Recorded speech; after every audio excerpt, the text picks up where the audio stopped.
Halos wala tayong makita doon sa dulo. Grabe, no? Naabutan namin. Snowstorm. Grabe ang lamig. Ang lamig. Baka be, hindi kami prepared ni Maring Emma kasi naman pagpunta namin kanina, positive 10. Oo. Ngayon be, ano? -7 feels like -14. -14 and we didn't expect this to come. Calgary. Siguro ano na yun, pagbabadya. Parang, enjoy mo na yung Last one heat for the kanina. season.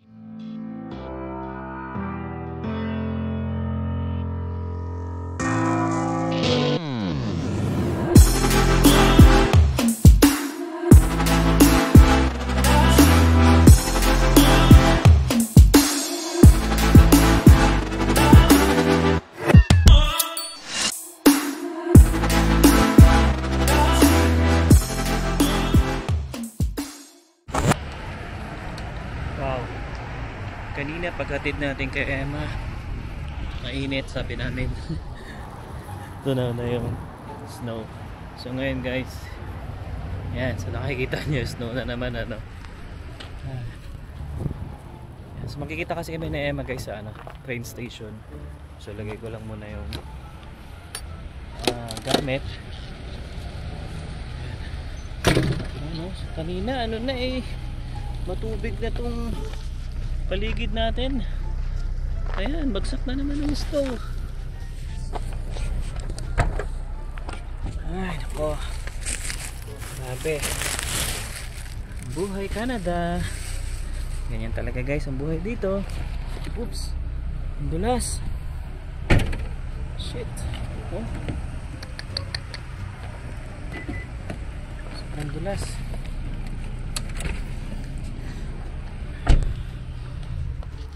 Snow. Pero hindi siya malamig guys.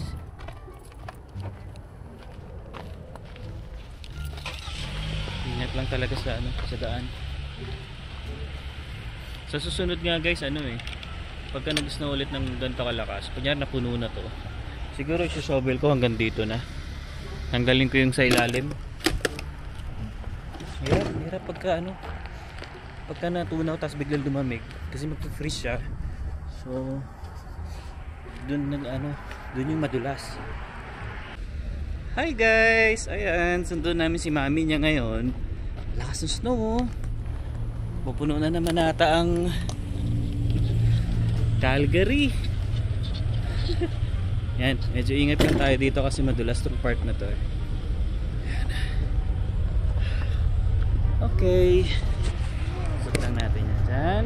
Uy, may chuchu oh. Chuchu, ayun o, chuchu.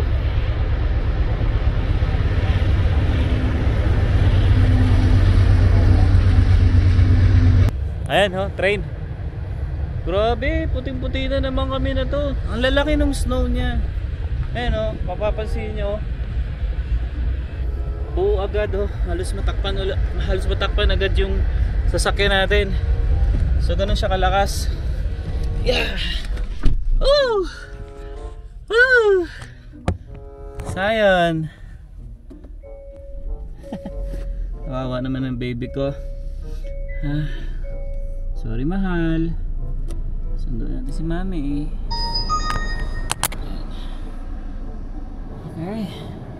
So yun guys, magkikita kami ni Emma sa sea train ulit dito sa may sa may Chinook. Yung dating yung dating pinagsusundoan ko talaga sa kanya para at least hindi na ako babiyahe papuntang Saint kasi medyo malayo din siya dito sa amin, almost parang 20 minutes din ata siya sa amin. Especially pag ganito rush hour yan, tapos samahan pa ng ganitong weather, mas snow. Ayun, kaya na lang kami, doon na kami magkikita. Tsaka mas madali din naman kasi sa kanya yun, isang sakay lang din naman siya, sakay lang siya doon sa may station sa kanila, then baba nun sa Chinook station na. Alright, so yun, samahan nyo kami ngayon sa aming hindi ko pwedeng sabihin journey ngayong araw. So mag-iikot-ikot lang din muna kami, then may imimit namin si Yana dun sa may Chinook Mall, tsaka may bibigay din tayong pagkain kasi medyo sobra-sobra din kasi yung pagkain natin sa bahay, kaya i-share lang din natin. Alright, Tsaka kay Dwayne din pala. Yun, magdadaan din ako kay Dwayne. Okay, so yun, biyahe na muna tayo guys. And yeah, pakita namin sa inyo mamaya itong paligid natin ano. Kasi kanina, nung hinatid ko si Emma, sabi namin patunaw na kasi nga nag plus 11 kami. Tapos ngayon naman minus 5. So grabe yung panahon dito ano, pa bago-bago. Minsan lalamig, minsan hindi. Tapos biglang lamig ulit.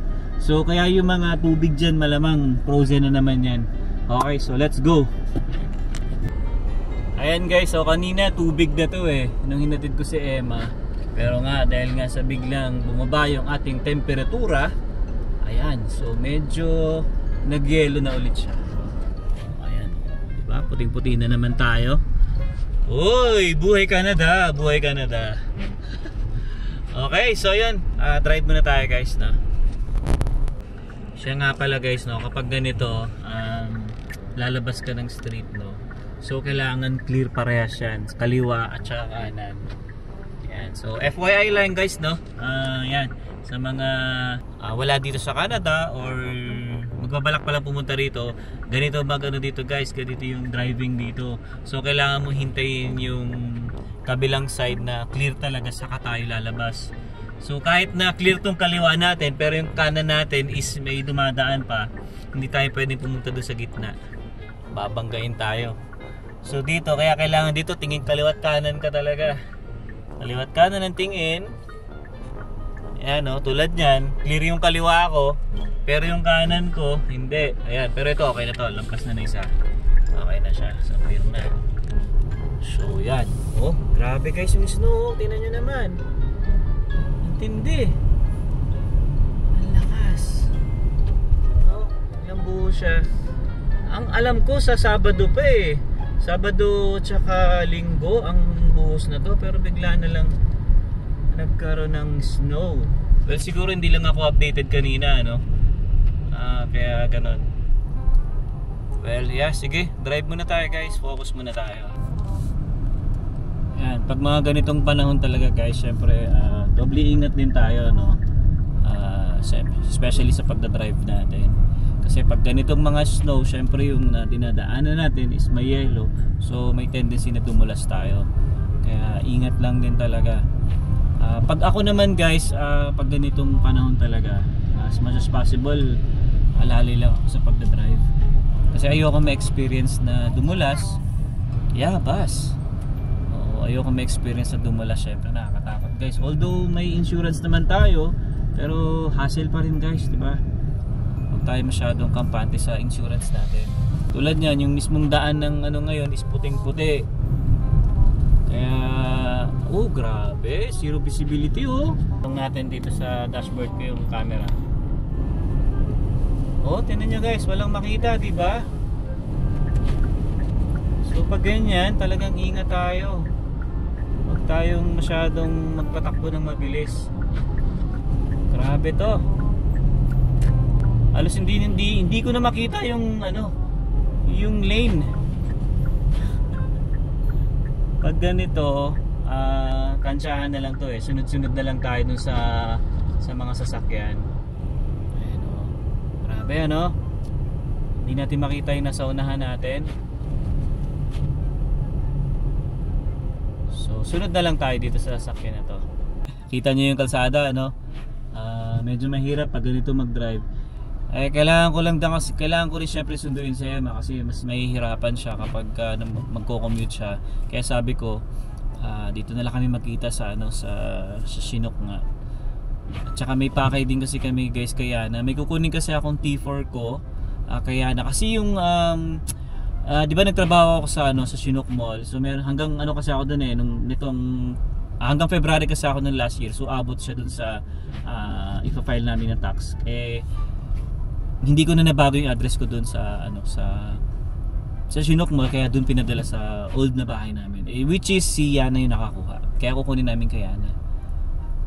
At saka gatas na rin ni Zion. Ubus na guys Hindi kasi kami pwede mag-stock ng gatas ni Zion kasi may yun guys, may expiration siya. So hindi kami pwede mag-stock ng marami. Kaya ang kinukuha lang namin patatlo-tatlo lang, ganyan, 4. Kailangan maubos. Madali naman bumili dito, hindi naman mahirap bumili. Marami namang mapagbibilan, shoppers, Canadian Store, halos lahat. Okay, so yun, mamaya guys, update ko kayo pag nandun na ako kasi medyo traffic din to. And i-update ko rin si Emma na medyo mabagal yung takbo namin ngayon kasi baka maghintay yun at least alam niya yung nangyayari, diba? And guys, oh, tingnan nyo, halos wala tayong makita doon sa dulo. Tingnan nyo dito sa kaliwa natin. So, eto guys pagka ganitong mga panahon, ito malakas sa DoorDash. Kasi tamad lumabas yung mga tao. Pero syempre nakakatakot. At hindi natin gagawin ngayon yan. Ayoko yung kikita ka nga, aksidente ka naman, di ba? So, baka mas mahal pa yung bayaran mo kaysa sa kinita mo. Yan. Yeah, bus. Yeah, every time na makakita si Zion ng bus talaga, sasabihin niya bus. Dito na ako guys sa bandang bridge, no? So dito dapat makikita ko yung mga yung tubig, no, pero wala ako makikita. Talagang zero visibility tayo ngayon. Bye bye Ursula, Matilde. So guys, uwian na namin ni Sam and grabe, ito yung pinakamalakas na snow. Yeah, we're having a snowstorm right now. Na naabutan namin. Snowstorm. Grabe. At saka ito pa ano? Kaninang pagpunta namin dito sa school, positive 10. Ngayon? Ngayon, hindi ko na alam. Wait, check ko. Ay, grabe. Grabe, ang lamig. Ang lamig ba be? Hindi kami prepared di Maring Emma kasi naman pagpunta namin kanina, positive 10. Oo. Ay, Diyos. Ngayon be, ano? -7 feels like -14. -14 and we didn't expect this to come kasi hindi kami prepared. Walang warning. Tingnan nyo naman. Tingnan, lakas ng snow. Tapos wala kaming etong jacket lang, wala kaming gloves na nadala. Wala kaming gloves, walang toque. Yan, nasa Calgary tayo, be, dapat laging prepared. Kasi akala ko summer kanina Oo nga, sobrang init naman kanina. Welcome to Calgary. Diyos ko, lakas Sarap lang snow, alat-alat. Yung last subject namin ngayon, criminal law, 4 to 6 yon. Dapat break time lang ng 5. Ngayon nakita na ganito na ang sitwasyon. Okay, dismiss. Okay, dismiss agad. Pinauwi na kami. 1 hour lang yung class, imbes na until 6 sana. Mag-text na lang kami nung proof namin sa criminal. Textmate ko. Grabe. Grabe, ang lakas talaga. Ito yung first time. Ina-enjoy rin naman namin. Masaya, no? Masaya, kaya lang, hindi tayo prepared. Wala, kahit ano man lang sana, kahit gloves man lang sana. Tingnan mo, ito na nga yung kamay kong hawak ng phone. Maninigas na. Pero, ano lang yan, documentation. At least ito, napagdaanan namin ni Sam. Yeah, napagdaanan na namin. Parang ilulok, back na lang namin to kapag after 3 years, 5 years, tatawanan na lang namin to. Yes, pag nandun na kami sa US. Pag nasa US na daw kami, nakalipat na. Grabe, malamig na yung kamay ko. Pero ang ganda pa kasi, ipakita. Grabe. Tsaka gloomy yung paligid. Yan grabe. Ito Tama yung prediction ni Daniel, mag-i-snowstorm ngayon. Oo, prediction niya yan na wala sa apps. Nakahanda sana tayo ng mga gloves, toque. Grabe. Guys, ito talaga yung pinakamalakas na snowstorm. Yung usually kasi 'di ba yung mga inaabutan natin, konti-konti lang. Yeah. Ngayon, yan, since dismissed early, buti na lang nakadiscuss tayo ng midterm review, no? Inuna yun kesa sa lecture. At may natitira pa kaming isang subject for midterm. Yan. Tapos katatapos lang na exam namin sa Wilson States kanina. Yan, kamusta naman? Medyo 20 items na essay yun, guys. Yun 20 items na essay. Oo. Tingnan nyo, ito ang train station namin. Sana makasakay agad or sana walang problem yung trains kasi pag ganito yung weather talaga, may problem kasi kanina, pwedeng ma-delay. Kanina, imbes na mag-pass or entrain ako, nagpatid na ako kay Alwin kasi ewan ko ba ngayon, nagkakaroon ng mga sira-sira yung mga bus and train. Ito ang snowstorm. May naka-short ba? Si Samo. Excuse me. So, in 2 minutes, sakto tayo. Parating na yung train namin, guys. Grabe na, matigas na yung kamay. Yan, walang gloves pa more. So mauna siya bumaba. 8th Street, sana good, ano na, gawa na yung train station. Oh, yun nga. So, kaya sa 6 ako. Oh, may sira kasi kanina yung 8th Street station. So, yung announcement kanina sa port, it's either the trains are delayed by 20 minutes. Mas ko, tingnan nyo to. Wow! Para, Merry Christmas guys! We're on our 4th winter. 4th winter na to. Parang sabi nga, diba, snow init, kakaiba sa Calgary. Siguro ano na yun, pagbabadya. Parang, enjoy mo na yung Last one heat for the kanina. season. Totoo. So sana huli na to. Pero parang buong linggo malamig. Malamig. And we have like a forecast that's gonna get by Monday. Totoo. Ang weather next week ay nasa -20 be. So na fake news tayo kanina guys. Kasi kanina, ano na, lahat nagtutunaw na. Ngayon, Ayun, wala. Akala namin magsa-summer. summer pa more. Yan. Then nasa winter pa tayo. Pero in fairness, mag-mainit kanina. Oo. So, Calgary nga. 4 seasons in one day. So usually dito ako bumababa 6th Street. Pero since magmi-meet kami ni Alvin sa Chinook, mamaya pa ako Wala ba bababa. siyang pasok? Wala. Off niya pag Thursday. May na-notice. May naamoy. Amoy chumpi, mga be. Oh, amoy. Sakit sa ano? Pero kasi common talaga yun. Kasi malapit na kami sa City Hall. Marami talaga. Marami. Common yun. So, sa mga nakakanood, at least hindi na kayo ma-shock pag nandito rin kayo. Pero masakit sa ano? Masyadong masakit sa parang sisong marahin. Hindi lang sa ano, abot hanggang sa sisong marahin. Knowing na ano to ha, Smoker pa. smoker pa to, pero iba pa rin yung Iba yung amoy. yung amoy na alam nyo na. Ng chongki. Iba yung amoy ng chongki dito kaysa sa amoy ng chongki sa Pinas. Bakit anong difference? Mas mabango sa Pinas. Wow! So malapit na si Sam. Ito na, bababa na siya. Mababa na. May mga fans! Ulit. Mababa na ako in just like 2 minutes. Yeah. So, may mga fans. Oh, bye na mga Hi Ma'am Charo. Hi Sir Carlo. Katigpa. Oh, wala kang project ngayon eh. Focus sa aral. Grabe ang lakas ng ano, snowstorm. Kanina pa malakas yung hangin, nung mainit pa, ang taas yung araw, mahangin na. Mahangin. Pero So paano mainit yung- pa ngayon na nag-snow na, sabayan mo pa ng lakas ng hangin. Valley College Station. Ganda din. This Ang is a ganda. southbound train. Diba? Destination Parang Somerset Bridlewood. nasa abroad If you tayo. are traveling northeast, Nasa abroad niya. abroad. to Saddletown. Bye! Nasa City Hall. It is required Dami akong to fans travel dyan past the nag-aantay. station. Nag-aantay for autograph. Yes.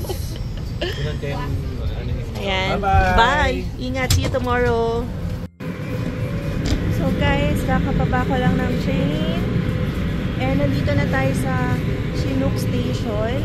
Kaya lang hindi pa nagre-reply si Alvin. Yan. Usually, nasa 12 minutes lang na biyahe yan. Kaya lang, dahil may snowstorm, wala pa siya dito sa parking eh. Hindi pa rin nagme-message na nandito na siya.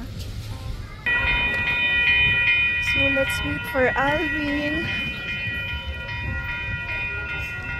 Yan, ito yung mga bus stops malapit sa Chinook Station. Pwede rin ako sumakay dito. Yan, nandito na tayo sa waiting area. Nakausap ko na si Alvin. Sobrang bagal daw ng takbo nila ngayon. Kasi nga traffic and yan, lahat nag-iingat dahil snowstorm ngayon dito. Yan guys, dumating din si Alvin. Ayan, yung nagpa-park na puti. Grabe, after 20 minutes. 20 minutes! Sobrang tagal. Pero yung 20 minutes na antay ko, parang nagbiyahe na sila ng ilang minuto noon. Grabe talaga yung traffic ngayon pag nag-snowstorm. Yan. Ay, nako. Natin. Ano, makapal na. And guys, ayun na si Emma. Grabe, sobrang traffic. Kasi kung nakita nyo naman guys, diba? Halos wala tayong makita sa daan. Kaya yung biyahe namin umabot ng almost 30 minutes. Kaya kanina pa si Emma dito eh. Eh wala tayong magagawa. Talagang grabe yung traffic eh. Ayan na siya guys. Document din ako. Nagbablog din pala siya. Grabe yung traffic. Ang tindi ng ang tindi ng snow talaga. Ayan. Alright. Ayun, tagal lang Emma naghintay dito. Grabe. 20 minutes na antay siguro or 25 plus yung nagbabiyahe pa siya, which is yun yung nagbabiyahe ako ng train. Yeah. Ewan. Pero at least diba na-endure natin, na kaya. Yan, nag-vlog kasi kami ni Sam. Ang ganda ng Talaga? snowstorm kanina. Oo, Nag-enjoy grabe, ako. grabe yung halos, pag di ba guys, nakita nyo naman sa halos wala tayong makita sa daan. Kaya nga sabi ko kay Emma, wait niya na lang ako kasi hindi ko rin matansya kung ilang minutes kasi hindi ako gumamit ng Waze. Hat? Ayan. You wanna wear the hat? So ayan, punta muna kami guys ng Chinook Mall kasi imimit namin si Yana, di ba? Hindi, sa bahay. Sa bahay na. Sa bahay, pupunta natin sa apartment. Okay, kala ko sa mismong mall. Okay, mali pala yung sinabi ko sa inyo kanina guys. Pupunta pala namin siya sa bahay. So ngayon na, doon na tayo, okay? So, yan, finally. Yan, nakasakay na tayo. Grabe. Buti na lang din, may heated waiting area dito. Hindi tayo nilamig kahit ang tagal natin nag-antay kay Alwin. Kaya lang, syempre dapat alert tayo kaya hindi ako nagpa-vlog doon dahil maraming homeless. So, yun lang din, since matagal ako doon, may inaamoy din tayo. Syempre legal dito kasi yung cannabis. So, sari-saring na talaga na-inhale mo. So, kung mas matagal pa pala ako doon sa waiting area, nako, baka high na ako. Bakit? Hindi ka pa ba high sa akin? Wow, high na high. High na high ka sa akin. Char. So anyway, pupunta nga pala kami kay Sisyana. Sila yung nakaupa ngayon sa dati naming inuupahan. Kasi nga meron kaming letter. Actually, T4 yun. Yan, may email doon na na-receive. Actually, na-change na namin yung address ng most communications namin. Yun nga lang, ito nakaligtaan eh. Trabaho niya dati sa Chinook Mall. Yan, doon pinadala sa old address namin. So, kailangan natin yan kasi diba malapit na naman yung filing. Yan. So, meet na rin natin and kamustahin na rin natin si Sisyana. Lalo na ganito ang weather. So, ito na agad yung Chinook Mall. Chinook Center. Sanay lang kami talaga sa Chinook Mall. So, humupa na guys yung yung snowfall. Wala na masyado. Kanina talaga intense. Kitang-kita nyo naman sa video namin ni Sam. Tsaka yung sa akin din, diba? Wala talagang makita. Grabe yun. So, nandito na tayo. Ay! Baby, tingnan mo naman. So, guys, nandito na tayo kila Sisyana. So, ito yung building natin dati, Yan yung apartment natin. Kunin ko lang yung ibibigay kong tinapay. Ayan, bigay lang tayo ng konting mga tinapay. Guys, nakakatuwa. Ito yung nilalakad ko nung nagtatrabaho ako sa Nordstrom. Ayan, and then, syempre, dito tayo nakatira dati. Diba? Ito yung nag-uumpisa pa lang tayo. Ngayon, sila Sisyana na yun nandito. Anyway. Ayan, ibigay ko na ang ating pasalubong muna kay Sisyana and then nakuha ko na yung mga sulat. Ang dami pala. Kala ko isa lang. Naipon. Ayan. Grabe puting-puti dito. And paggabi na, napakwento kami ni Sisyana. Hindi ko na sila na-vlog kasi syempre privacy na rin muna. Siguro next time pag in-schedule namin. Ayan. So, ito guys, mga 6 pala ang ating kinakuhang mail kay Sisyana. So, thank you sis sa pag-ipon ng aming mga mail. Thank you Sisyana sa pagtabi ng aming mga sulat. Yan. So, naway hindi ka magsawa sa pagtabi kapag may naliligaw. Although, nakapag-update na rin tayo ng address. Hindi ko alam bakit may naliligaw. So, anyway, yan. Tapusin na muna natin ang vlog na to dahil dumidilim na. So, ngayon kasi papunta naman kami sa Walmart para mag-grocery ng milk and vegetables. So, yan. I hope nag-enjoy kayo sa ating video for today. Yan. Napakalamig kanina at ang lakas ng snowfall. So, para sa mga nandito sa Calgary, Alberta, ingat po tayong lahat. And I'll see you on the next one. Peace!